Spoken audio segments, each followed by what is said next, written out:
Hi, I'm Dean Sage. And I'm Jack Kervin. And this is Show Me Your Deck, a podcast where we explore the intersections of oracles and chakras, using our original decks to create new insights. We are on episode 44. We actually missed our anniversary by a couple episodes, but we have been doing this a year. You know, it doesn't feel like it, I guess, because we do it so regularly. It's just part of my weekly concept of time, and it just has gotten mixed into everything else that I do, and just doesn't feel like it. Yeah, no, I mean, we kept going, and we have a semi-regular recording schedule sometimes, like just because life, especially right on my surgery, we ended up, I think, going like a couple of weeks without recording anything. So there's been some small interruptions, but no, it doesn't feel like a year.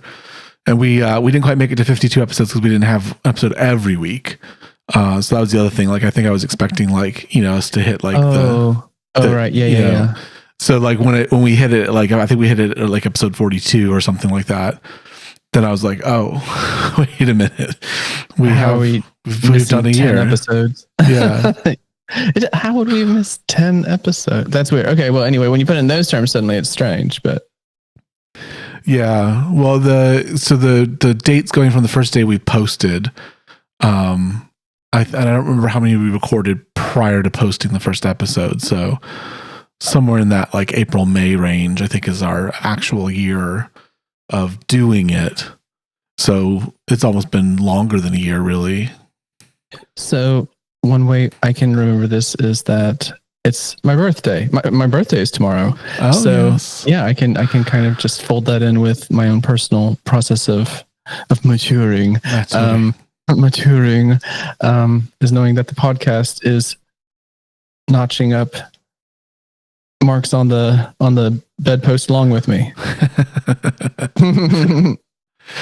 Well, it's nice. I'm pleased with it. I want us to get some more viewership. I think it's a really good thing that we do. And if you're listening, thank you. And we encourage you to share this with others. Hopefully, they'll find it useful as well. It's different than a lot of the stuff out there, and I think it offers a unique perspective.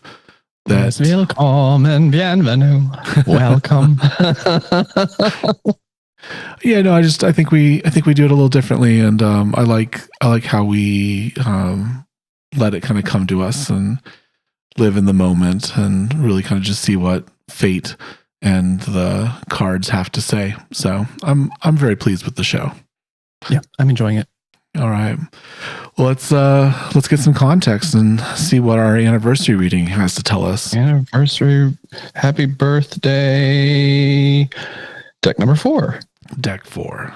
The haiku. I've been getting those a lot lately. Yep. Well, for a while they weren't coming up as frequently, so I guess, looking at the spread of odds, it's just finally time for them to come up. So let's figure out which card it will be.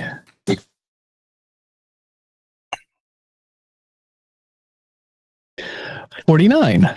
Oh, goodness. We were supposed to get a bell ready for when that happens, right? Right. Okay. Oh, this one's pretty.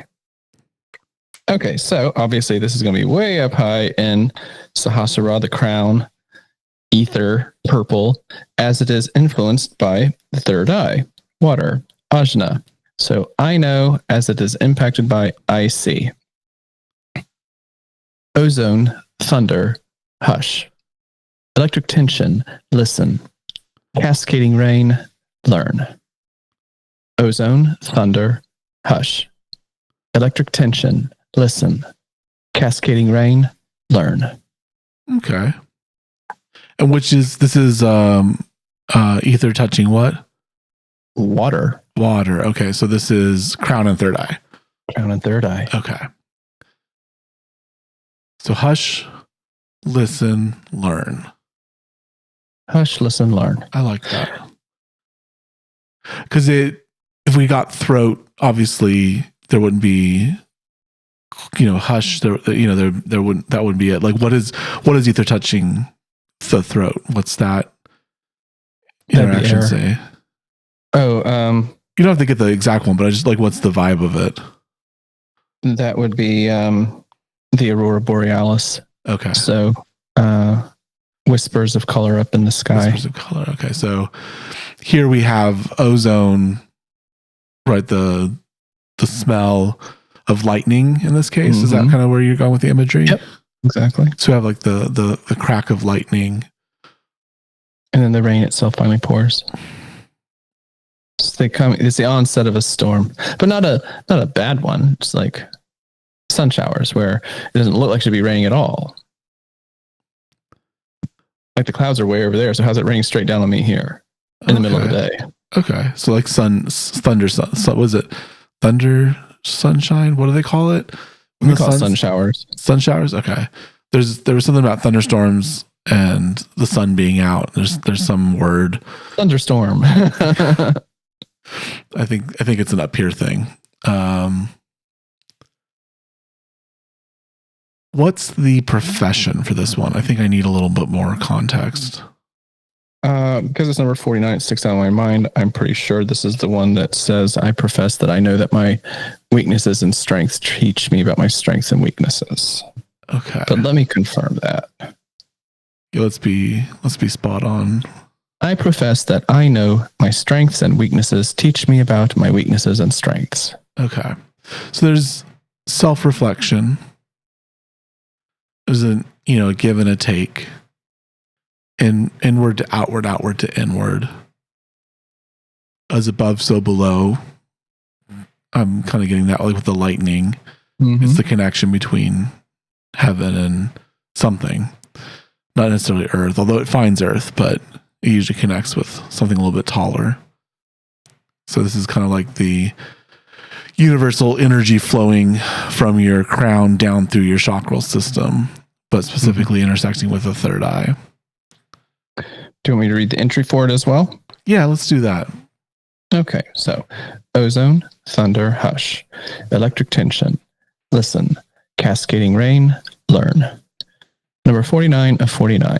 I profess that I know my strengths and weaknesses. Teach me about my weaknesses and strengths. Sahasrara. I know. Touches ajna. I see. Whether it be delicate patterns of small insights or a deluge of realization, we should constantly learn about ourselves. Collect all the droplets you can. Your puddles become pools, ponds, and lakes, perhaps oceans one day. Some valuable practices to gain insight into yourself include meditation, therapy, reading a wide variety of materials, and working with life or career coaches. I've been very lucky in recent years to have found a therapist who is helpful and compatible. I cannot stress enough how important it is to know yourself honestly. Self-actualization helps with healing wounds, growing personally, and refining perspective. I liken it to the onset of a summer shower. Realizing something is amiss in myself, like the calm before a rain. I need to quiet myself to sense whatever comes. Then there's the tension, knowing I'm about to see or think something that could be transformative. And then finally rain bursts, and I get drenched in new information. I wish you lifelong introspection. All right, so our context today is introspection. Bringing self-awareness. Okay. So the broader context is to think about context. So whatever comes up next, how's it actually fitting into the broader story of your life? And I think this one's going to be very individual and personal to everyone. So it's not necessarily a universal thing, although we're all going to hear the message. I think you're going to hear something for yourself that is important. So some of the elements that we'll pull out are going to resonate with you in different ways, because that's kind of the beauty of resonance. There was a video I was watching last night where someone was talking, and one of their frequencies that they were from their voice, just their natural voice, was the exact frequency of the room tone. So every time he said a word in the at that right frequency, it would reverberate through the room, and it would create this like ooh effect in the room. And then he actually did that. He actually sang the frequency, and then the room just like amplified it, and people were like, "What's that? What's going on?" So I mean, everyone's room tone, right? Everyone's chakral tone is going to be different depending on what's going on with you right now. And so I think just kind of keep that in mind as we go through this. Something's going to resonate differently with every person that's listening, and there may be overlap, right? There multiple people might get the same message, but I think there's like, this is the energy, right, of this chakral system is here. You know, it's coming down through the crown. I often, when I'm trying to center myself, I will picture like white light coming down into my crown and into my body, and kind of just, you know, everything turning bright, especially at night when I'm, you know, the brain's just gone too many directions that day, and I need to calm and center and focus. It's one of the visualizations that I'll use. So I'm kind of drawn to that, like that lightning strike, and then the moment after that you're talking about, where you hush, listen, and learn. Mm-hmm. So there's something quiet about today. I don't think it's going to be very loud like some of our other readings. Well, even if some of the cards try to get loud, I mean, that's fine, but it's still within the broader context of understanding how it all fits together. Not necessarily being performative, but being intuitive or revelatory. Yeah, dipping into the depth. You have water up here. My water's much lower in the second chakra, so it's interesting. There's like a balance to that. Like, you have it in the second to the top, I have it in the second to the bottom. Mm-hmm. So it's interesting how we both have water in that kind of secondary position. And lightning strikes on what? An ultimate. Yes, lightning strikes on water are interesting too. Oh yeah. Very, very interesting. All right, let's get some more cards going here. Let's see how talkative are we today. We're decently talkative. Okay, we got one. Oh, you're gonna love it. Oh. I think we pulled this card only once before. We have the Celestial.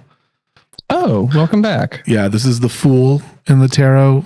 In my system, I call it the Celestial. So the journey through the cards, the journey through the chakras, is the Celestial's journey from becoming, or from being to becoming. So from pure absolute being to the phase of becoming, the tight spiral inward and upward.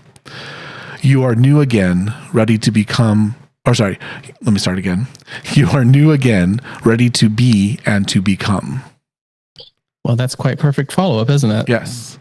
So is that your number one card? It's actually 0 technically. It doesn't fit the cycle. We went to so we're at the absolute top of my deck and at the absolute bottom of yours. That's cool. Yeah, the Celestial is outside the deck, kind of. It doesn't fit the cycle of 7, so it doesn't fit the chakras. It bears witness to the deck. It travels through the chakras, starting low and going all the way up. So the first reminder is to keep everything in context, and so here we are at the very beginning of the journey, doing just that. So the Celestial for me comes up because it is the witness, like you said, but it is the ideal expression of ourselves. It's ourselves as the learner, as the passenger, as the hero, I guess, the protagonist, really. Yeah. So going on a quest throughout the process of experiencing the deck. Yeah, and which in my deck is a chakral journey through the chakras and learning how to open them and balance them. So remember that everything has context, and as you begin whatever this quest is, keeping in mind that there's lots of learning that's going to be taking place, and you're not expected to have all the answers right here at the beginning. And this card at its first, this is the thing, like the card can be anywhere on the journey. I just was talking about room tones. This card could be you could be anywhere on the journey. Mm-hmm. Like, this is so personalized because the celestial travels through the whole chakral system. So it's not tied to any one chakra. So wherever you experience yourself being new again, wherever you experience yourself being and the idea of becoming, that's where you are right now. And that's the celestial. So the celestial starts as this naked, raw being that was before this part of the ether, part of whatever it is that's out there, and is now physical substance for the first time. So you could be as raw as that, or you could be at the top of the chakra system, activating and working on your crown chakra, connecting back to the idea of becoming, the idea of the greater beyond, and anywhere in between. This card could find you at whatever chakra. Are you dealing with issues of guilt or shame? Right? Are those plaguing you right now? So are you in your lower chakras? Are you dealing with truth and understanding and being able to speak things that are true? I did a reading for someone recently, and one of the things that came up was speaking and telling the truth to themselves, and they have very deep anxiety that's not taken care of as much as I chide them that they need to take care of it. They have deep anxiety, so they will absolutely doomsay and like come up with every possible angle of every possible situation, rather than just accepting what's happening and existing in the moment. They're constantly trying to future plan to, stop the anxiety, but it's just feeding the anxiety. And so the reading was saying, you have to speak truth to yourself in these moments, and that is to stop that action. So, that's just another example of maybe that's where you're at. You're in an anxiety loop, and you're up high in your chakras, and you're worried about everything and trying to make plans to overcome them, but it never will. You can never plan away anxiety. So no, that kind of would defeat the whole purpose, wouldn't it? Mm-hmm. It's antithetical. It's a self-feeding loop that creates more and more anxiety. So you could be feeling that. You could be up in the third eye and the throat, and dealing with seeing and saying truth and experiencing what's happening, or trying to create plans to stop things from happening that you can't possibly know because you're not there yet. So if we are reminded to keep everything in context, then that means that the present moment is the context. Mm-hmm. Wherever you find yourself right now. Mm-hmm. So a reminder to keep everything in context and to experience your present without being consumed by the past and fearful of the future. To just identify what's happening right now and figuring out a way to be content to be in whatever your present moment is and learn from it. Yeah, there's the being part and the becoming part. So the being part is recognizing where you are, what you're dealing with, where you are in your chakral alignment or unalignment, which one is sort of vibrating with you right now, calling itself to attention. And that could be through an unbalanced, grief in your heart, or it could be, a balanced realization of connectedness in your third eye. Yeah, and it comes back to the first card, because that's the realizing that you need to do that as the hush phase. Taking stock of what's happening in your moment is the listen phase. The learn phase comes after that. Mm-hmm. So your body itself has something to talk to you about. There's something that's resonating. There's a frequency that's vibrating, that's causing resonance within your rainbow bridge, and you need to listen to that. But you need to be quiet in order to do so. So you need that hush, then the listen, and then learn from what your body is telling you. Mm-hmm. I do feel this is probably less intellectual than a lot of our other readings have been. More instinctual. Yeah. I think there's less thought, I'll say less rationality. This is less about a rational exercise and more about a bodily attunement exercise. Even the higher chakras don't have to flow through rationality in order to vibrate and give learning. Just because the third eye is next to the brain doesn't mean it has to activate the brain. It's not necessarily a brain game. Learning, I think you can have rational learning. I've been studying statistics and calculus. Like you can learn logical, rational things in your brain, but you can also learn about your body. And a lot of times that is not a rational process. I think that you understand this probably better than even I do, because you are a dancer and you would learn movements through your body, and there wouldn't be like, I assume, I mean, this was true to me when I was playing my music, but I assume that you just sort of embodied the movements when it was time. And to learn them, you had to imbibe them physically, not necessarily rationally. Yeah, and if you go into a bit of an ecstatic state while you're doing it, then it's a strange. I don't want to call it a disconnect, but it's like your body ceases to be, and yet your body is all there is.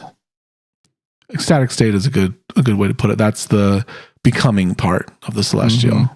So it's like the movement wouldn't exist except for your body, but it's like your body isn't even there. You are subsumed into whatever is happening. When I write, sometimes this is what I talk about. That exact feeling that you just described, where it's happening, right? I'm there doing it, but it doesn't feel like it's me doing it. And it's particularly strange because all the sensations and all the information are coming through your literal body, and yet somehow you're not present. You're so present that you are effervescent and effuse and diffuse, and yet it couldn't happen except for the concentrated contact point of your physical form. And yet somehow it doesn't, it's almost like a dissolution without being dissolved. When you watch it back, do you get a sense of strangeness, like stranger, as though someone else were in your body? Yeah. Or something, that there's something propelling the movement. And if you're doing something that's very, very repetitive, maybe something like a whirling dervish, there's other types of choreography that are also quite repetitive. You can turn your brain off and trust the body to simply keep flowing. That's one way you can experience it. Another is more emotional or spiritual, where you know the choreography so well, and you're channeling the intent, the choreographer's intent so well, or your own, and you just kind of get out of the way and allow the performance to happen. It's not even about your performance. You're just the vehicle for whatever the idea is, and it's moving around on stage or in the performance space. It doesn't even have to be on stage. Just occurring, and you happen to be the container for it. I really liked So You Think You Can Dance. Did you ever watch that? Some. I didn't like a lot of those shows because generally speaking, I didn't like the judges. I always liked the performers, but I never liked the judges. Yeah, So You Think You Can Dance had decent judging. They got better as it went on. Like they evolved to be less rigid in their thinking. But what was really awesome was a lot of choreographers kind of got a shot, and there were moments of magic, and not everyone was like, not every choreographer, not every dancer, not every performance is going to be that way. But there were moments that were truly beautiful, and I connected to dance in a way that I never had before, because I'd never seen good dance. Like there was dance in my high school, but it was high school. Yeah. Well, it's tip-tap-toe. Yeah. But the few times I did watch So You Think You Can Dance or any of those dance shows, there were a few of them. I don't even remember what they all were. I don't remember the other ones, yeah. There was a judge named Nigel or something who I absolutely could not stand. But I would watch the dancers, and some of it was almost transcendent. Mm-hmm. And then they'd come back with their just banal commentary. And it's like, this isn't even feedback. This isn't helpful. This is your personal opinion that's divorced from any kind of articulation about what just happened. And I just couldn't watch it, especially not when somebody did something well and they they would nitpick looking for stuff to say so they could earn their paycheck to be a commentator or something. It's like, this is just ridiculous. And I couldn't watch it. It would ruin it for me because they would impose so much of their own selves onto the performance. And they weren't even on stage. They didn't even know what they're going to see. They didn't have anything to do with the process, but they're here just being a talking head. And I couldn't watch it. It wasn't because of the performers. Well, and I think judging art is difficult and we've had this discussion because what is art? I think judging it is difficult, and you can talk about technique and you can talk about things like that, but you lose the idea of the magic if you're being too analytical about it. And I think that's a good point kind of bring about here is you can lose the magic of your body by being too analytical about it, by thinking too much about it rather than experiencing it and letting it come from you. You're sort of trying to observe it from this exterior viewpoint of rational, you said nitpicking. I think just trying to hold a rubric up to yourself rather than just being yourself, right? Rather than just being in this moment. There was, on one of those dance shows, there was a little tiny story arc that I happened to see 2 or 3 episodes of because it was so good that it actually broke through on my filters in the news and was compelling enough that even I, who didn't know what was happening, was drawn into it. Mm-hmm. There's this little gay boy, just the sweetest little, cutest little bottom gay boy you've ever seen. He's just so sweet. And he's an amazing dancer. And they kept putting him into a duet with girls. And he's like, I like girls. It's like, okay, all right, you like girls. And Nigel in particular was just, he's so, one of these curmudgeon old British ballroom guys. Just, I couldn't stand him. And finally, over the course of 2 or 3 episodes, they finally just shut up and listened. And they're like, well, what do you want to do? Why don't you do your own choreography next time? And he did a duet with a man. And it was singularly transformative for the entire audience and all the commentators and the boy. And it was absolutely extraordinary as a moment where when you allow somebody to be who they are, instead of trying to force them to be what you want them to be, then something spiritual can happen with dance. And it was just marvelous. And it looked like it wasn't particularly literal, but it looked like a process of falling in love with a man. And of course I'm gay, and that resonates for me personally, but it wasn't just the gay guys in the audience who went up. It was the entire stadium, because there was something very pure about the expression of it. And the learning lesson in that moment, I suppose, is that when you allow authenticity to flow without it being afraid of being wounded, a real honesty can come forth, whether it's music or dance or writing or whatever. When you actually create a safe space where somebody can share what their messaging is, you will get the actual beauty of what the medium can be. You just have to get out of the way and stop forcing him to dance with girls. Not if you want to cast him as a hero, because they kept wanting to cast him as this heteronormative hero. There's nothing heteronormative about this guy. He's short and thin, not weak. I'm not going to say he's frail, but he wasn't like hyper muscular or anything. Mm-hmm. He's like a little twink who could move. Oh my God, he could move. And he could do all the lips, he could do all the stuff. Beautiful range of motion, gorgeous technique. But you keep wanting to tell this narrative about a man and a woman dancing together and all this loss. Just like this is not. If you want the story to feel the way you want it to feel, then you need to recast the characters. And when they got out of the way and let him dance with a man, everything that they were criticizing him for, all that melted away. Mm. And that's an example of honesty being a gateway to real brilliance.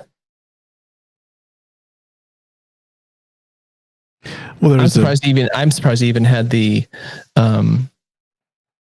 temerity to do it, because they'd been so mean to him for multiple performances because of his interactions with women. It's like, you're the one that can't. They would choose people. They would partner people. Mm-hmm. It was a very heteronormative show. Yeah. Well, they kept casting him with all these beautiful girls. These beautiful girls who could dance, just magic. These girls are magic.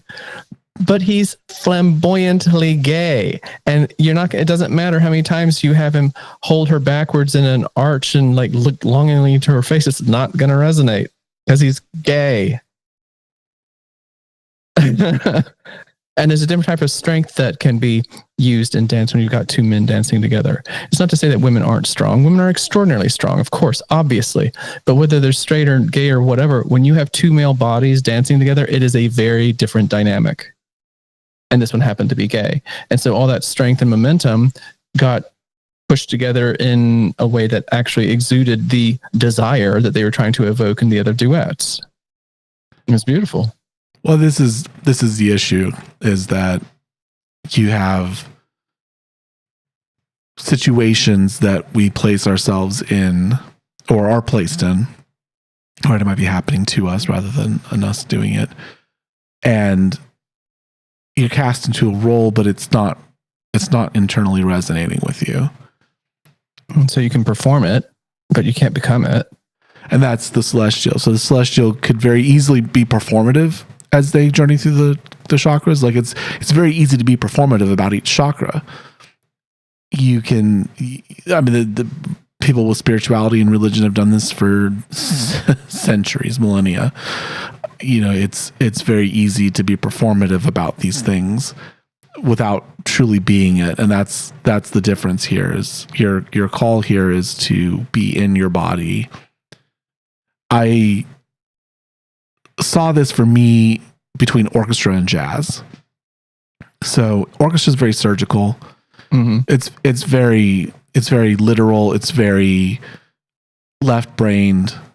Even though we're playing music, we're executing a plan that's written down for us. And the conductor will add a flair to things or make changes, but we write those changes down. And we play them the same every time.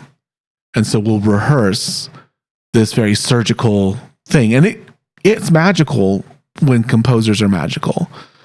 There's beautiful things that happen from it. But it is a very logical process. There's few times where people will memorize in the classical setting, and it's usually the soloist that memorizes in the classical setting, especially pianists. Pianists tend to memorize, but the violinist, soloists will do that as well. And that's, where it breaks a little bit. You get a little bit of expression that's outside the prescription, mm-hmm. that was written down for us. And part of that is that there's 100 people, right, playing together. It's rather hard to do that without strict rules around it. Mm-hmm. And there's so many, voices and connections and things, it has to be planned well. And I love classical music, and I love playing it. I love being in orchestra. There was magic in the execution of it, but it was why I wasn't good at jazz, mm-hmm. because jazz has an idea, mm-hmm. and I tried to play it like it's orchestra where it's all written down, and most of jazz is not written on the page. It happens in the moment. And then I don't like it. I personally don't like it. I don't like modern jazz where it's just sort of everybody trading eights and making stuff up on the spot. Like I don't prefer that. But there is that, I think, is the place where dance and music can cross over, because you're just listening to each other and you're repeating things and building on things, and it's a conversation that's happening. And if you enjoy it, it's a brilliant conversation. I mean, some of these musicians are just absolutely brilliant at what they do. But there's a stark difference, I think, between jazz, where it's, here's a general, place that we're going to work in, an orchestra, which is, this is exactly what you will do at every minute and every moment of this piece. Yeah, I mean, there's different styles of dance that operate in those ways as well. I prefer improvisation. I like to watch ballet. I don't like to do ballet. Mm-hmm. And there's different styles of modern dance. I would say the same. It's like I enjoy watching Graham technique and choreography. I don't like doing it. And Cunningham. Well, I like doing Cunningham. It's okay. But I guess in terms of the reading, we should be looking at what any given moment actually requires of us. Do you need to be structured, or do you need to play? Because there is a function for each. Mm-hmm. And how do you more fluidly move back and forth between the two? And I think that this is a reminder that you need to meet yourself at the intersection of things, at the intersection of your energies and your chakras, and to allow the being to drive for the moment, to allow the moment to drive. And what do you need in that moment? What do you need right now? Where are you? What are you experiencing? And again, bringing it out from the body. So a little bit more jazz, right? A little bit more improvisation, a little bit more response rather than prescription. I think the danger of this card is that it can become prescriptive. Oh, you must balance your chakras. You must rise from root to crown. You must follow this path. You must learn these wisdoms. You must be this type of person in order to achieve enlightenment, nirvana, heaven, whatever it is. That sets you up for so many opportunities to fail or fall short, and to become judgmental and fearful and brittle. There's too many musts. We would talk in psychology that you should all over yourself. You should all over. Too much must and not enough trust. I like that. Let's get another card here. All right. Let's see. Oh, well, we're staying with the haiku, so get comfortable. All right.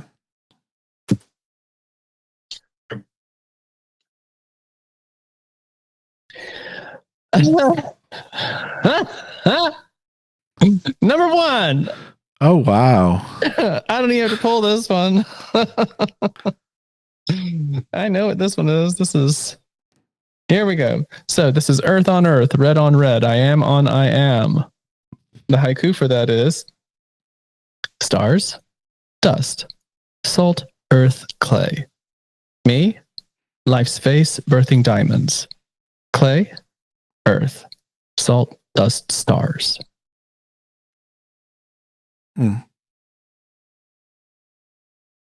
Salt catches me up in that one, because I know you're doing stardust and things. Where did salt come into that for you? Like, why salt? Why? Because that, obviously that word carries different meanings. Like, there's a chemical definition of that word, and then there's a more vernacular. Well, there's the crystalline structure that's still dissoluble, and it's powerful. It contains lots of energy, but it can be broken down and then put back together.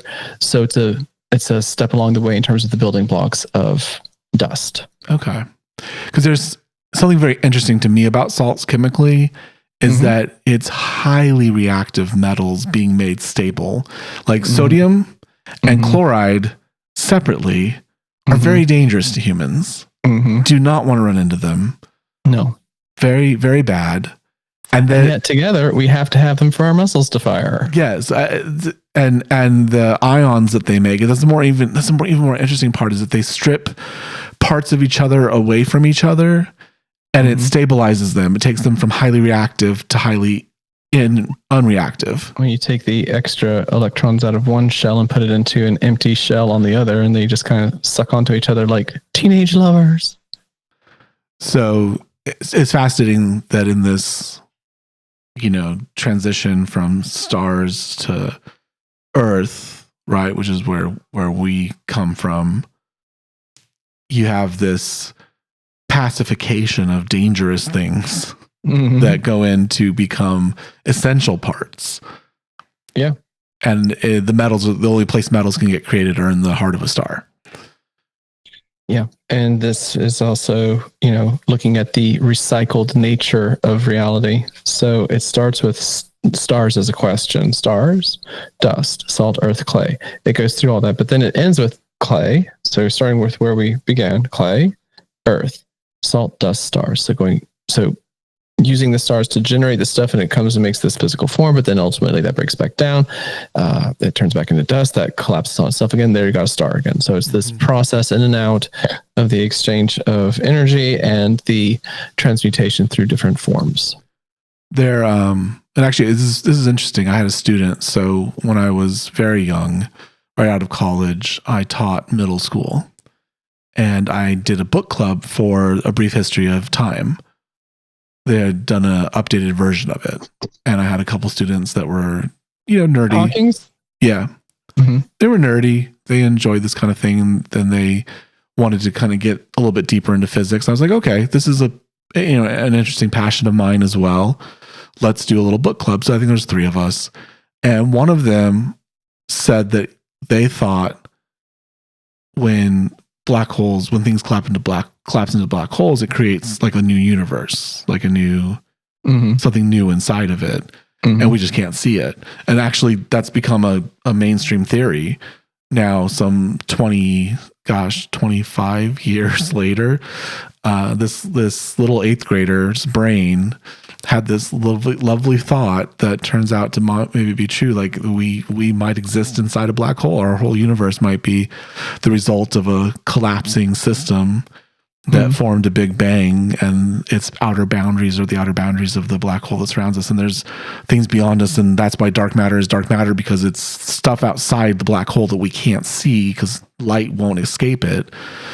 But gravity flows through it. Gravity transcends the barrier. I know that I went off track there for a second, but you just mentioned like the idea of collapsing back and forming stars. Like, yeah, it could very well be that matter expands, creates life, collapses back, bang again, right? And then it expands, and then it creates life, and it collapses back, and then bang. This could have gone on forever. It's kind of crazy because if our universe is inside of a black hole, but we can see other black holes within our own universe, you're talking about inception. Wow. Well, and not every black hole can create like a universe inside of it. Maybe it just creates a new star or something like that. I mean, there's obviously a lot of conjecture because we don't know, because we can't see inside black holes. It's just or out of them if we're in one. Yeah, and we don't quite understand the event horizon exactly, and there's just things that a lot of it is just math and people guessing and iterating and guessing and iterating, which is beautiful in its way. It's jazz in its way, but it's also orchestral. Yeah, it's finding it. I think it would be jazz. I'm not a mathematician, but it seems to me, and if there are any mathematicians out there, you can correct me if I'm wrong, but it seems like the jazz component of this is the curiosity, the wondering, the looking at something that's incomplete and then trying to fiddle around and figure out how to complete it. Whatever the formula is or the question. I think it's like jazz if there was the perfect melody and you were all searching for it by playing what you heard or what you think you hear, and then someone else repeating it back the way they think they hear it, And so convergence. yes, and so it's like approaching the limit in math. Like you are going to get infinitely close. You may never get there, but you'll get infinitely close, and you'll get something that resembles it very strongly.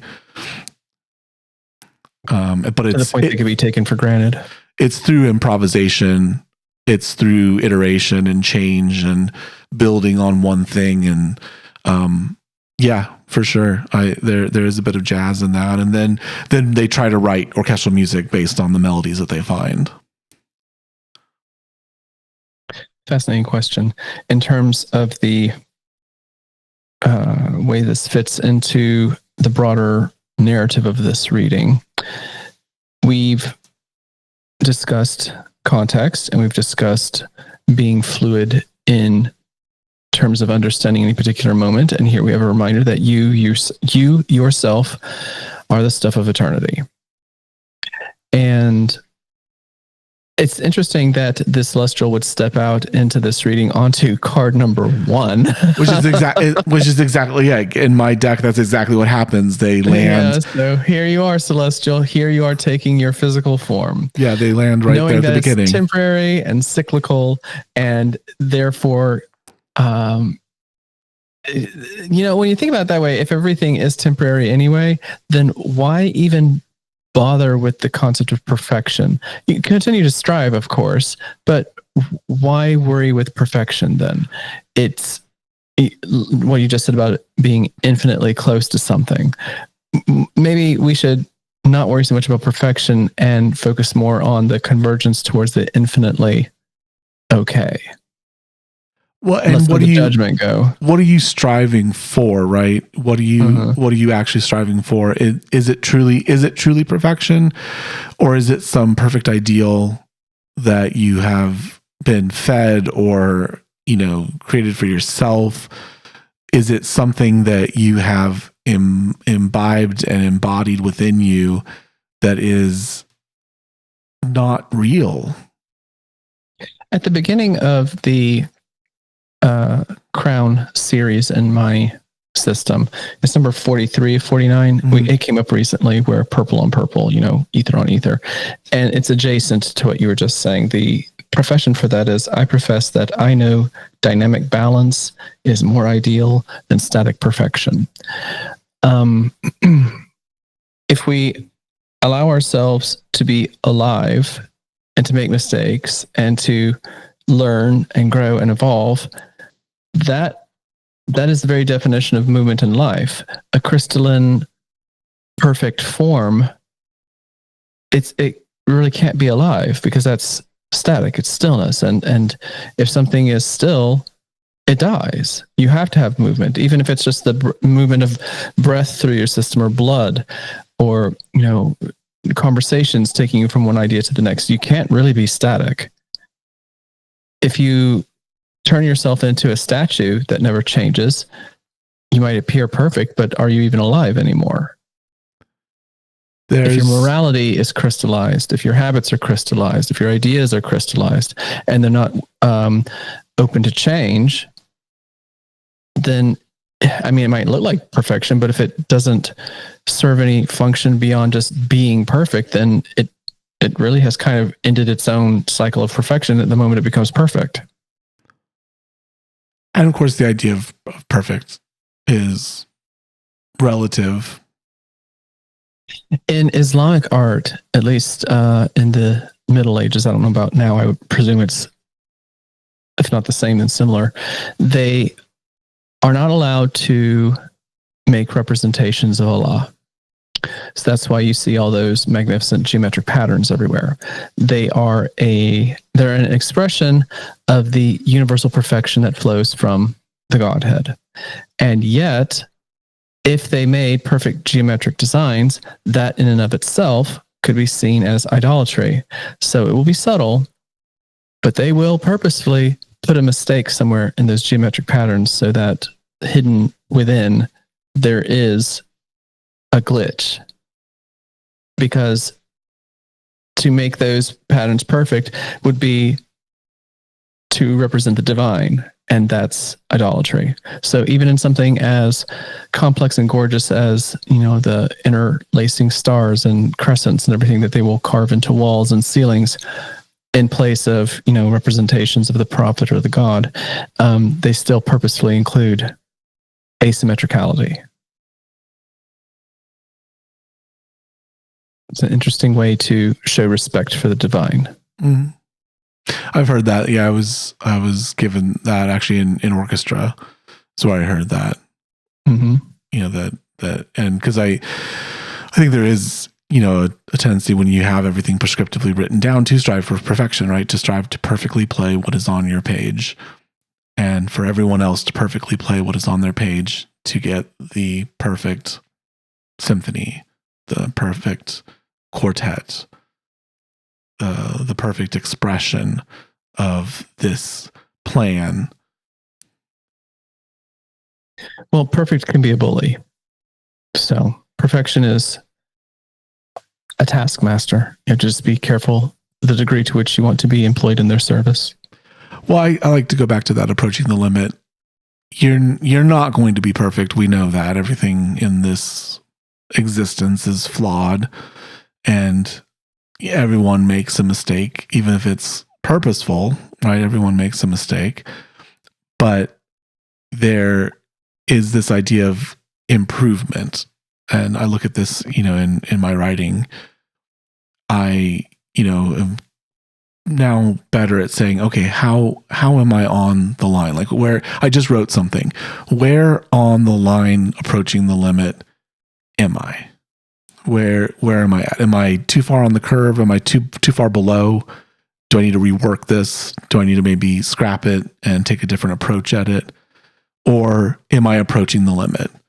Am I where I'm good to be right now? Am I close to what I need to be right now, where my skills are, where my creativity is at? Have I approached the limit? Have I gotten close? The word compassion wants to jump out of me for some reason. I'm hearing a lot of subtle reminders to show yourself compassion. Well, I think the root chakra came up here because obviously we were very high. Obviously the celestial is a very, activated, awakened creature at stages of their journey. And I think the root came up to remind you that you are grounded through all of this. You have to be.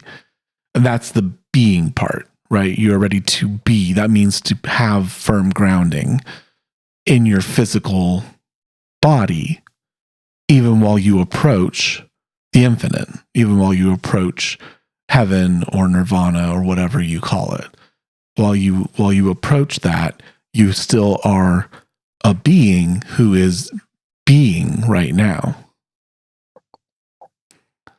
I am hearing the Mad Hatter in my head right now saying,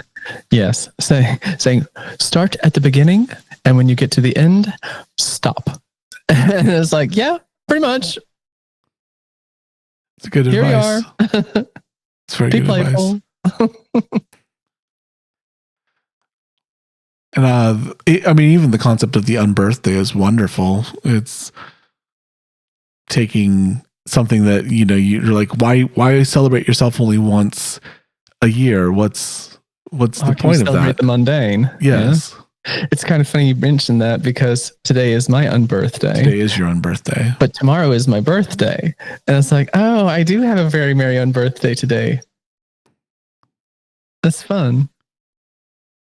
I like the way the conversations with these readings kind of dribble out all over the place and make connections. It's part of what's fun about your decks playing with mine. Mm-hmm. And the intertwining of chakras. So you are to remain grounded through this process. So as you are feeling the resonances, it's easy to get pulled into them, right? Chakras that are overactive take all the focus, take all the energy in your body and focus it there. They're kind of like wheels, right? Mm-hmm. And like atmosphere. So what if they are themselves black holes sucking all your energy? They can be. It's like, okay, maybe you need to supernova one of those chakras and let the energy go somewhere else for a little while. Overactive and underactive can be just as dangerous as the other. Mm-hmm. You need a balanced approach, and open and flowing, but balanced. The energy needs to be balanced as it moves through it. So stay grounded. You'll be able to feel the resonance, but you won't get carried away by the resonance, because that's the thing. And this happens in wonderful old buildings and cathedrals designed for sound. There's, you sing and the room reverberates it back to you and doubles it and triples it and quadruples it. And sometimes the resonance can be overwhelming, and you need to have a grounded state to be like, okay, hush, stop the energy flowing out, right? Just, feel the resonance and work on the resonance. Actually, there was a beautiful video that they made they weren't catacombs. It was, I don't know what it was. It was a space though that had amazing reverberation, amazing resonance, not resonance. And these Gregorian monks, three of them, right? Three of them did the Halo chant from the very first Halo game. And it sounded like 500 people. Yeah, it sounded like it sounded like 500. It sounded like a whole choir, and it was just the three of them doing the three parts of the chant. It was glorious, and this was on a recording. I mean, I can't imagine what it would have been like to be there and feel the sound moving through you, shaking in your bones, in your guts. So stay grounded, feel the resonance moving through you, discover where it is, and discover what you need to do about it, what you need to do to affect it, and realize that you're open at the top, right? You're open in the crown and the third eye. So you're able to observe this from a place of becoming something that's outside, but not analytically outside. Mm-hmm. It's not puppeteering. No, not marionetting. What is your next card? Let us find out. Okay. Get a little bit more energy off this card. That's good. The Sage. I think this came up. I don't have it in the notes. It must have been a couple more readings ago.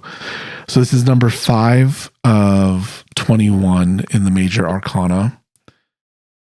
That's the Celestial is also a Major Arcana. So we have 2 Major Arcana cards, which is very significant usually. Like, they're not small day-to-day things. They're usually more principal things, root things. So the Sage is number 5. So this is the intersection of the throat chakra with the throat chakra. We're getting a lot of pure intersections today. The hardest truth to admit is that you need help. Well, come on through and slay a little. Yes. Okay. All right. So you don't have to do all this by yourself. You're not expected to do all this by yourself, especially if the goal is quote unquote perfection. It's not something that you will know how to do on your own. You will need to be in conversation and communion with other people. So get out of your own way and let people help. And resonance is, I talk about this in the second chakra a lot because it's emotions and feelings. They resonate from person to person. Like, when my spouse is off, I feel it. I can feel the resonance in my own body, and I just know they're off. That's something is there, and it's blocking it. And you get this from other people.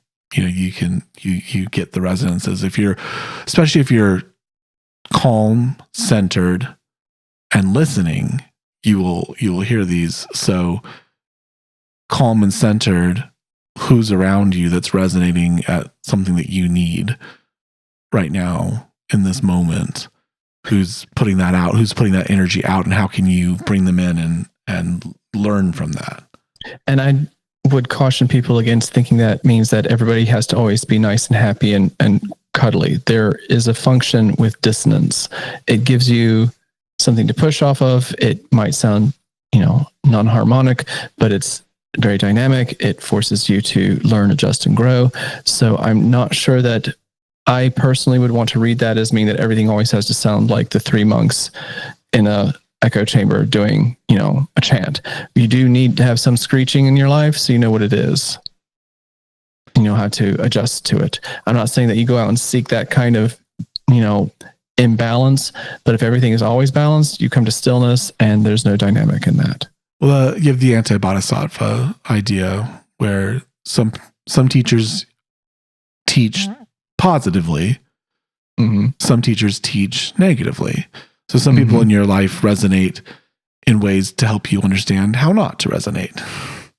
Oh, yeah. Yeah, well, and, you can always look at something and say, well, do I want to replicate that? Or do I specifically not want to replicate that?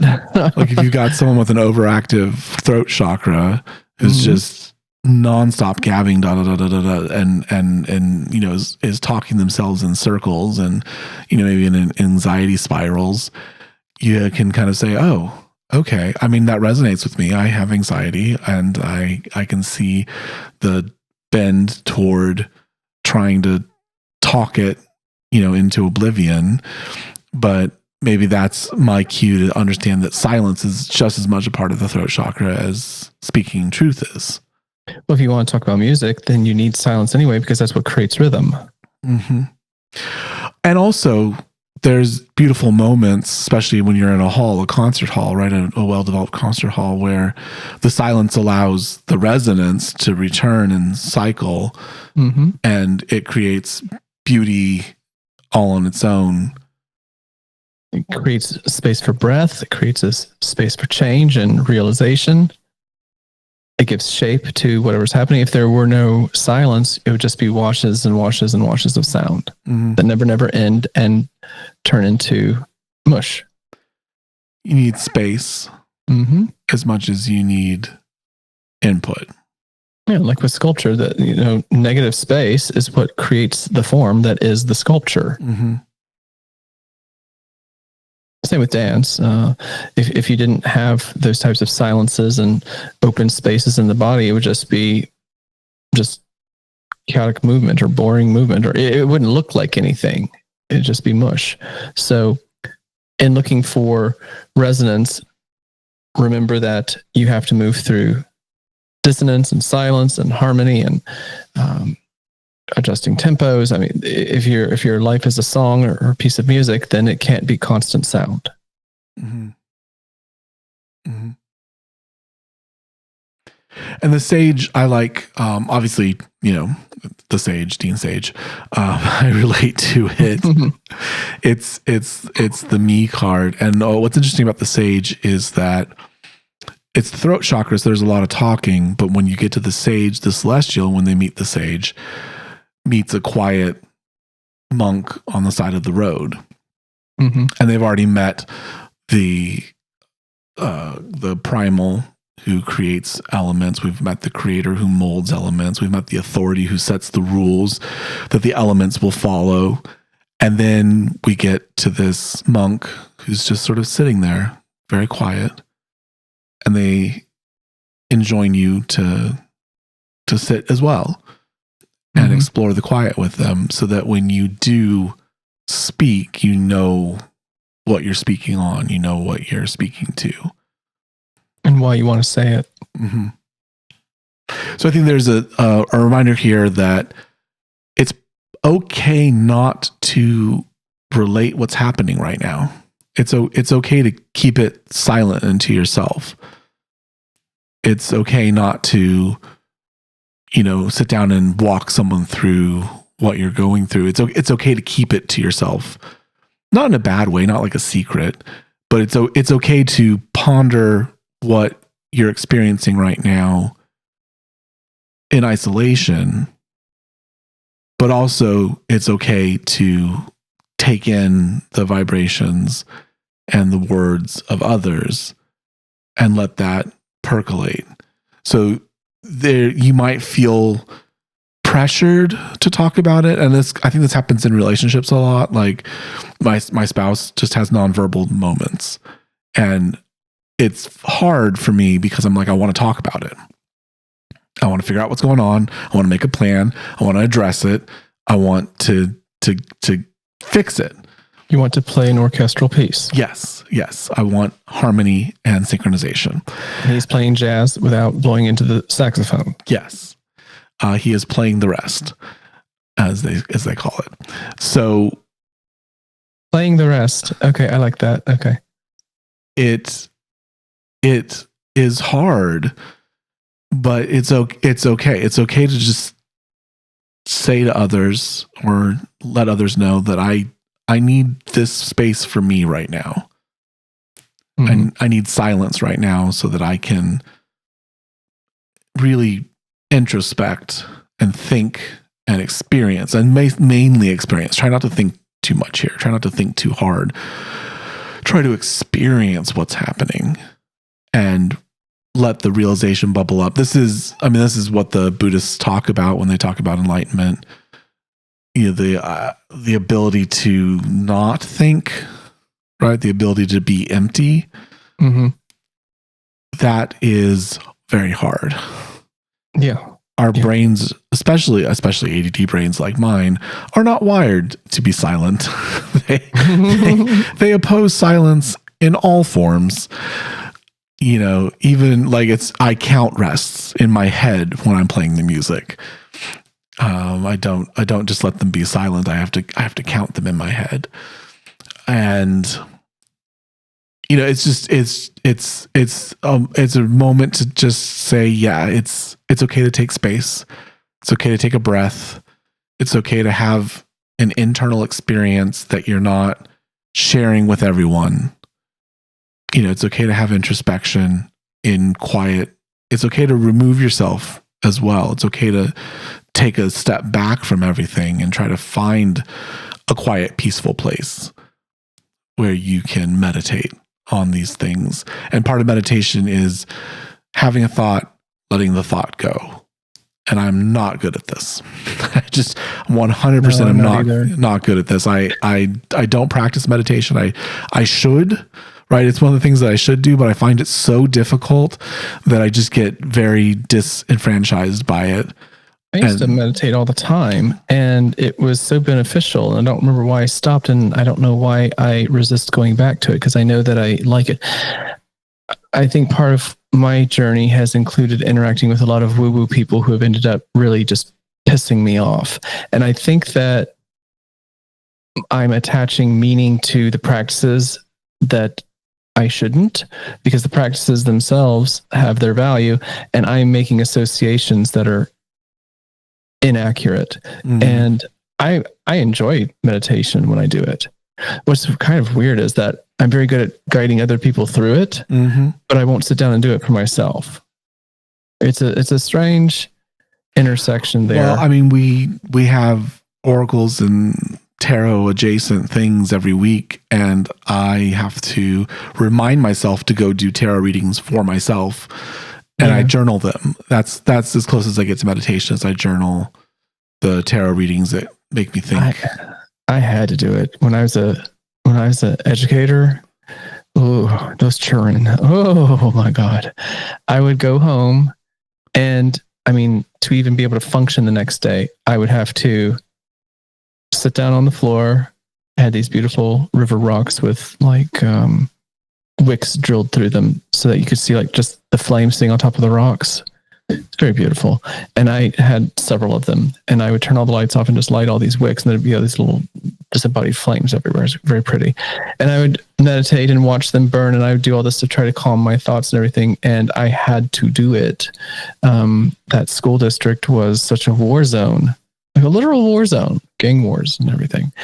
And I don't know, maybe part of my association with meditation is that part of my career and how unpleasant it was psychologically and emotionally, that maybe I don't know, maybe I've got some kind of an aversion to meditation because I'm afraid it'll take me back to that part of my career or something. I don't know. We make strange associations. It would be interesting to try to puzzle it out, because I enjoy meditation. I just don't do it for myself anymore. Mm-hmm. I think we need our capstone. Is that me? Yeah, it's you. Okay. Bring us home. We're going to step up 1 to deck 3 with all the abstract intersections. Let's see. This is the Bouquet of Flowers deck.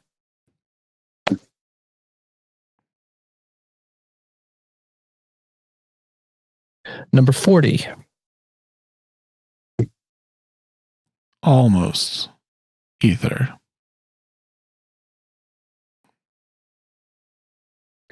All right, so this is the third eye. This is water, blue, I see, and how it is impacted by fire, yellow, I do. So the way in which you perceive the world and knowledge and understanding and how you act upon it. All right, so at the end of all this, you are called to take action, but to do it from the new understanding that you've gained, because we return to the third eye. So from the new understanding that you've gained, it is time to take action. It is time to do something. So you're not just meditating to meditate. You're not just introspecting to introspect. You have to take some sort of action. You have to utilize your third chakra and literally put fire into the world. And this could include lighting yourself up. Mm-hmm. Maybe you reach out to others. Maybe your realization is that you need to connect with others and bring some light and some energy to those places, to dark places. Maybe it's your own dark place and you need to bring light and energy to yourself so that you can see and you can find your way through the darkness. Well, it's interesting because if you do not take action on your ideas or your realizations, then I certainly don't want you to be dismissive and say that they're wasted, but to what end? You have the understanding, you have the knowledge, you have the perception. It is rather incumbent upon you to then make choices and present yourself in the world to yourself and to others in a way that's now informed by all this meditation and change and growth and realization. Otherwise, what was the point? And I have to say that this is specifically why I have withdrawn so much from my woo-woo community. Because what I have found over and over and over and over and over and over and over and over is that I hear lots and lots of ideas and I don't see any action. I don't see any change. I see people going through the process of resonating, understanding, coming together, knowing, but then no doing. And as a teacher, that's frustrating for me because how many times are you going to tread the same road and stumble on the same rocks? It's like, that rock is there. You could step around it and you stumble on it anyway, even though you see it coming. Why do you do that? Now I'm certainly not perfect in this. I have, patterns of my own. But what would become frustrating in terms of trying to interact with groups of people is that part of what I would like to see in people is for their fear to maybe diminish a bit. But people can be very brave about thinking ideas, but then not enacting them. Because change is scary. And I get that. I do. But I remember when I was a teacher, I would hear people say, if I can help one child in my whole career, it will have been worth it. I'm like, no, bitch. You helped one child in your whole career? That doesn't sound like a very effective career. I don't want to help just one person in my whole career. And so if I'm not helping people actualize change, then I'm not doing something right and I need to get out of their way. and I need to get out of my way. Yeah, there's a difference between understanding that changing one person has an effect upon the world and thinking that only changing one person is the effect you're to have on the world.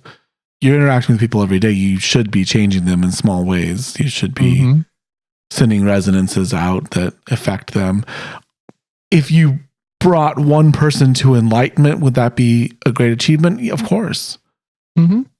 And so I think we take out, that idea of, of creating perfection. Like if I were to create perfection in one person, that would be an amazing life. Well, yeah, because you can't do it. Number one, not possible. And number two, you're striving after the wrong thing. You should be striving after having a positive effect on people's lives every day. And even if it's a small effect, right? That's the real thing, is that no, you may not change the course of someone's life ever, but can you, like you said, help them not trip over that one stone in the stream? Can you help direct them just around it? Can you help them see it? Can you help them understand it? Can you help them remove it? Are these, can you take these small actions? So small actions are fine. Small actions are wonderful. They're how things occur. I was reading a story about a couple, and the husband was sure that the wife was ADD, but she was just vehemently opposed to the idea of it, equated it with deep mental illness, and just, was like, well, it's like saying it would be the same as being schizophrenic, which of course it's not. And schizophrenia is its own thing, and it can be very debilitating for people that have it. And there's definitely sadness from me when I see people having to deal with it. But there's sadness for me when I see people having to deal with ADD too. It's differing levels. And so she had just such this absolute, rejection of the idea, because it would say something about her that she was just uncomfortable with it saying. And they were married 7 years, and he would say as much, and they moved into a house, and she became a pack rat, and then her pack rat started to explode into the rest of the house. They had 2 extra bedrooms. They were just completely full of stuff, nothing getting accomplished, late for everything that they were supposed to do as a couple. And then after 7 years, she had a night with friends and sort of finally came to the realization that she's probably ADD and needs to go get taken care of. And that's wonderful. But the husband felt that he was owed an apology, because he had been saying this all along and she would not listen to him. Yeah. And this is the problem, is that there should be glory in the moment of, the realization has come. I have been part of that. But thinking that that person should have simply done what you said when you said it is misunderstanding reality. Now, I kind of do feel like it would be right to apologize and say, I'm sorry I couldn't take your words back then, that I couldn't work off of them, that I needed more time with it, and how frustrating that must have been for you. Like, I'm sorry for the frustration that's caused us as a couple. But, the expectation that she should have just listened the first time. You should have just done what I told you to do. Like, that's not understanding how resonance works with people either. I had a very good friend send me a text yesterday. It was is a post on Facebook, and he follows a lot of the woo-woo groups. And he just sent this to me without any context. And I didn't really understand the POV at first. Evidently, this is from a Facebook group called The Goddess. So I will give you that context. And this is what he sent me. And he sent it because he understands that it was intended to be very helpful, but it was very upsetting for him. And what he sent was this: to the sacred masculine, there's something holy about you when you stop performing. Not the version of you the world conditioned, masked, or demanded, but the real you, the one beneath the armor, the one born for more. Men, do not mistake my fire for fury, nor my silence for surrender. I am not the one who will shrink to soothe your fear. I am the one who will call you to your edge. You who speak of strength, show it not in domination, but in devotion. Show it in the courage to face your shadows, to sit in your shame, to dismantle your illusions. I will not bow to the mask you wear to avoid your becoming. I will not cradle the boy who refuses to become the man. But if you rise, if you walk the path of truth, if you shed the armor and stand naked in the light of your own reckoning, I will meet you with a power that does not flinch, a power that remembers you, a power that does not ask for less. The world does not need more men in control. It needs more men in integrity. Men who can hold the storm without trying to silence it. Men who can see the feminine in her fullness and not cower or cage her. So come as you are, but know this. A man who turns from his own becoming will watch life do what he would not. Dismantle the illusions he clings to until he is left with nothing but truth. And that truth will either break him or rebuild him. I'm not the woman who bows for comfort. I bow for courage. I do not submit to ego. I submit to essence. Bring me your heart, not your performance. Your presence, not your armor. Your fire, not your facade. Bring me your spine, not your script, and I will meet you, not in expectation, but in truth. When you rise, not an image, but an embodiment. When your presence becomes a sanctuary rather than a storm, when your truth becomes steady enough to hold mine, then I will soften. You are not broken, you are becoming, and I see you, not as what you were told to be, but as what you were born to be. The feminine is not here to tame you. She is here to reflect your divinity, to echo your courage, and to meet you at the altar of your becoming, not above you, not beneath you, with you. I have seen the parts of you you were taught to hide, the rage, the shame, the doubt, the chaos, and I did not flinch, I did not turn. Because I do not fear your shadow, I speak its language. And when you stop fearing it too, I will be waiting, not to fix you, but to meet you fully, fiercely, soul to soul. There is no part of you too dark for me to witness, but every part must be honest. And when you stand in that truth, not polished but real, you will find me not in judgment, but a mirror that loves you deeper than light alone ever could. I have known you in lifetimes where we danced between fire and ash. You wore armor then too. I loved you then too. But this time, I do not come to carry your pain. I come to return you to yourself.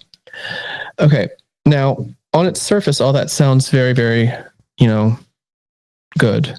Mm-hmm. But my problem with this is that it opens with the statement that you should not perform and then goes through dozens of ways in which you should perform. And one of the conflicts I feel internally about a lot of these conversations with the grand woo-woo is that these statements sound very, very powerful on their surface, and they're very poetic, and they're quite beautiful until you really start to look at what's being asked. And I think that part of what was upsetting for this friend is that he is very devoted to the ideas of the divine masculine and the divine feminine. I personally am not. And I feel that that is a very binary way of thinking about energy balances in the universe and inside yourself. First and foremost, it sounds to me like the expectation here is that you should be the kind of man that I want you to be, and then I will reward you in these particular ways. But what happens if I don't give a shit what you want? Why can't I just be who I am and go through my process? And why is the reward for doing what you want, what you're going to shine your divine light upon me? There's something that still feels very, do as I say and I will bless you forever. Don't do as I say and I will punish you forever. It still sounds very didactic in a way. It still feels Abrahamic, but instead of a faceless God saying it, it's a goddess inviting a consort to join her or something. It's still problematic in the way it's trying to make demands of people. And he was very upset because, well, I don't want to speak for him, but the text conversation, ultimately, it still looks like a reward system for quote unquote proper behavior. and it still feels prescriptive. And so I think part of what this card is reminding me, this water interacting with fire, is that I personally, or I as a teacher, or anybody else as a student, or me as a student, the process is ongoing. And it's probably not fair on my part to expect people to stop stumbling over the same rock, because habits are habits and patterns are patterns, and they're difficult to break down. But there's still something that feels prescriptive about this type of spirituality. And although it's not as overtly judgmental, perhaps, there's still the threat that if you don't do what I want you to do, I will withhold this from you. And if this is the divine feminine speaking, then that's half of their perceived existence being cut off from them. So I didn't experience exactly the way that you experienced it.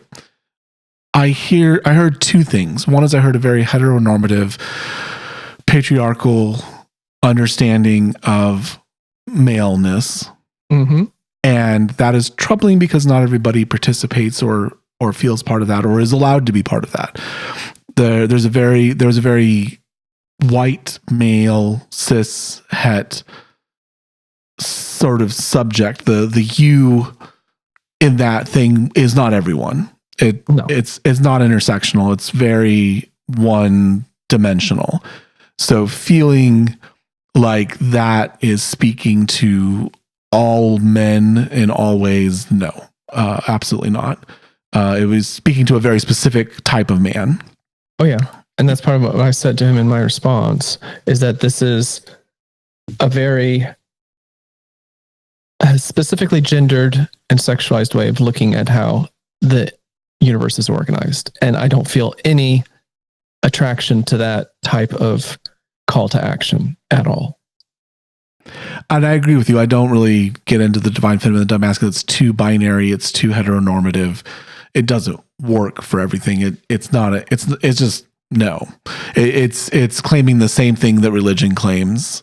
Well, but it also sounds a lot like the dysfunctional relationships the men in these groups would talk to me about, how when they would do something one way, their woman would reward them with affection and sex. And when they didn't, then they got cut off from that. It's like, that's what the goddess sounds like to me when she speaks that way. And I feel like that's not the type of carrot and stick to be holding in front of people.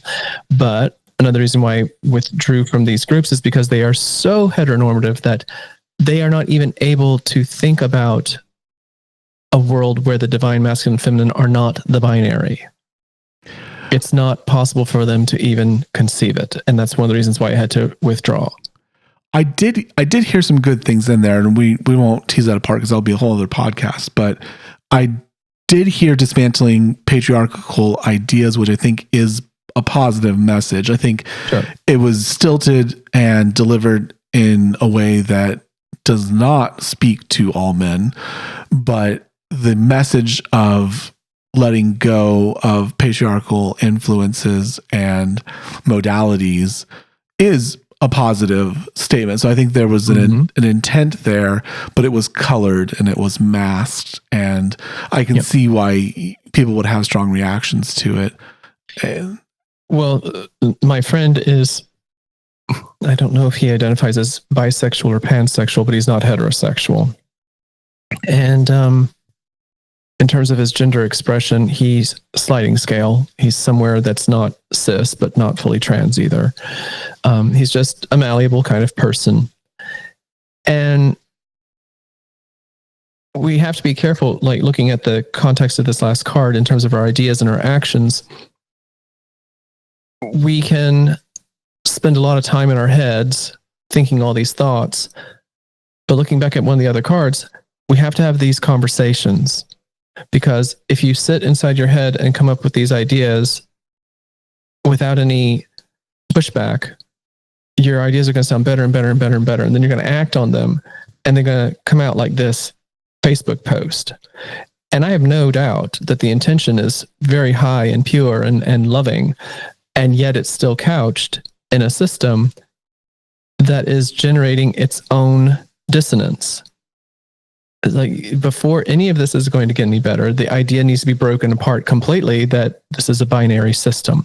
And so when we look at the reading in general, we have these reminders to be mindful and specific and precise, but not in isolation. And it sounds to me like somebody wrote this after drinking some ayahuasca or something and being inspired and writing it out and then proofreading it and just enough so it had proper grammar and punctuation, then just posted it without thinking about what's actually being said underneath. So we have to be careful that when we go into these deep waters of our introspection, that we're not, swimming alone. And when you take action, that also doesn't necessarily need to be alone.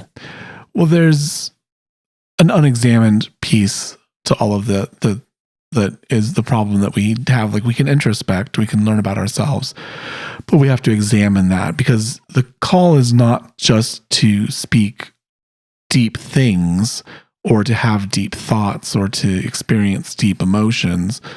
The thing is, they also must be true. And in order to find truth, you have to examine it. Your context is your context, and you're going to bend toward your context. And that is something that you have to be aware of. You're always going to bend towards your context. And you might have something quite wonderful to say, but because it left it unexamined, you fell into a trap. And, black men are going to hear this, and it's very different, right? It's very different for them than it is for a white man hearing this. And like you said, gay man or gender, gender fluid, different sexualities. Is there benefits of being male in our society? Yes. Is there very harsh penalties for not being the right kind of male in our society? Yes. Oh yeah, absolutely. So examine things. Just take a minute and filter it through your context, and have a community of people that will help you to recognize where you're not seeing things outside of your thing. You're not seeing the intersection of things. You're not seeing the truth of things. Yeah. We have a Patreon. It's patreon.com/DeanSageMedia. You can get extended episodes with Jack and I talking about how the readings influenced us. So you get a longer episode with an extra bonus segment. We have a YouTube, Show Your Deck on YouTube. We put the pretty pictures of the pretty cards with the pretty colors that we created up on the screen so that you can see what we're talking about. It's a wonderful way to experience the podcast. Our books and our decks are available at showyourdeck.com. You can get access to our books there. Jack's book is available through Jack. You can get a nice signed copy with pretty glitter writing in it, and the 7x7 format, which is as it needs to be for the 49 professions, with the colored edges so that you can flip through and see the beautiful rainbow that is Jack's book. My books are available through Amazon, hardback, paperback, and on Kindle Unlimited for free. Jack, where can we find you? I'm at 49 Haiku. So that's the number 4, the number 9, HAIKU. On the intrawebs, that would be 49haiku.com. And on Instagram, it is at 49haiku. And I am Dean Sage Media. Find me if you dare. We do have an Instagram for the show. It's at your deck. And we will say goodbye.